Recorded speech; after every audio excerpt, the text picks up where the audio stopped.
Assalamualaikum warahmatullahi wabarakatuh. Perkenalkan, nama saya Auda Yuminti Putri dengan nomor pokok mahasiswa 1012449 dari kelas F1 Manajemen. Video ini diajukan untuk memenuhi tugas evaluasi akhir semester mata kuliah Komunikasi Bisnis yang diampu oleh Bapak Indra Jatiwibowo, SEM. Oke, jangan lama-lama, next kita langsung ke videonya.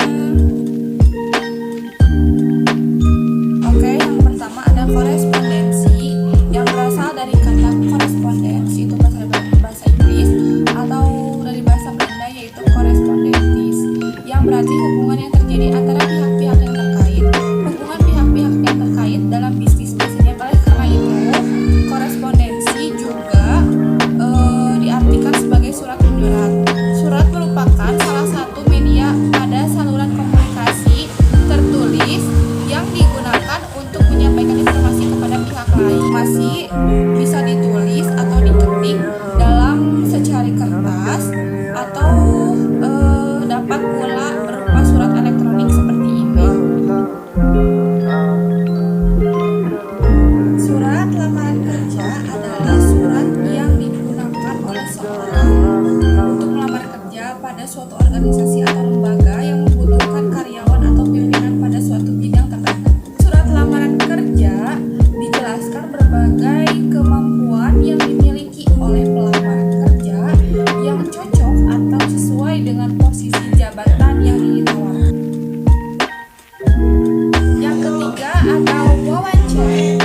Wawancara adalah metode yang digunakan untuk mencari data primer dan merupakan metode yang banyak dipakai dalam penelitian interpretif maupun penelitian kritis.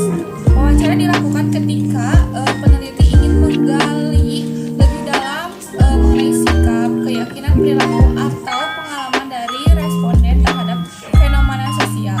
Ciri metode ini adalah adanya pertukaran informasi secara verbal dengan satu orang atau lebih.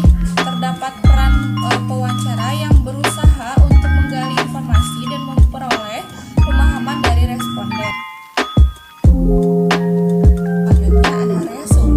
Resu merupakan suatu cara yang efektif untuk menyajikan karangan yang panjang dalam sajian yang singkat.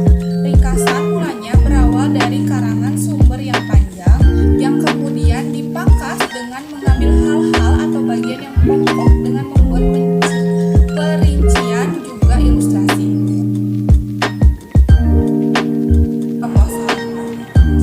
Proposal bila ditinjau kembali dengan kajian praktis maka menghasilkan beberapa pendapat tentang pengertian proposal ini. Berikut ini dibahas beberapa pendapat dari para ahli mengenai pengertian proposal. Menurut Rifki, proposal adalah suatu bentuk desain kegiatan yang dibuat dalam bentuk resmi dan standar.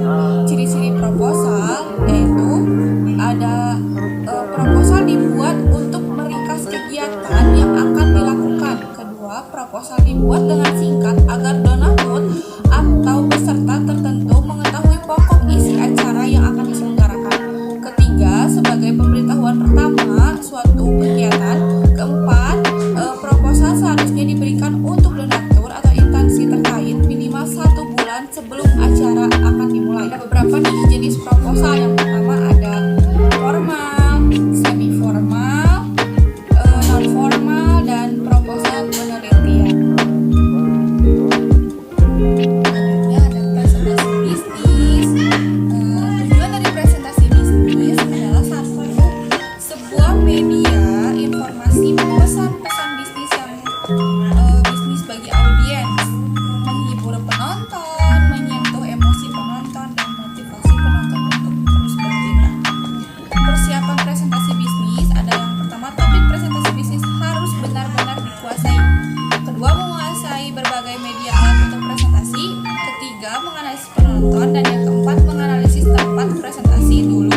Jadi kita sebelum mau presentasi bisnis harus mengetahui dulu lingkungan dari tempat kita presentasi gitu.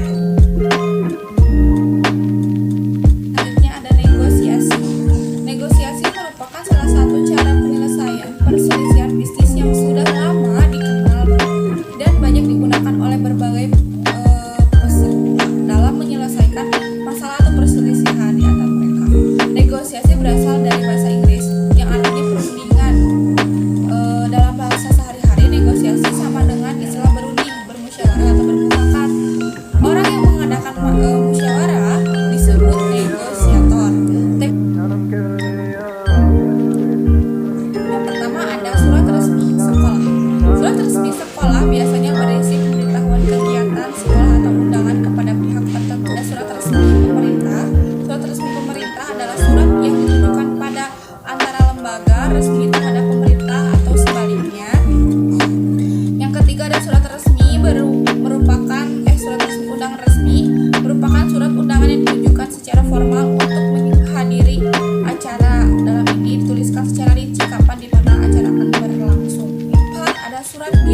berikut. Yang pertama, mengidentifikasi masalah dan membuat persyaratan dan pernyataan tujuan. Kedua, outline analisis. Ketiga, penyusunan rencana kerja tertulis. Keempat, cara melakukan penelitian yang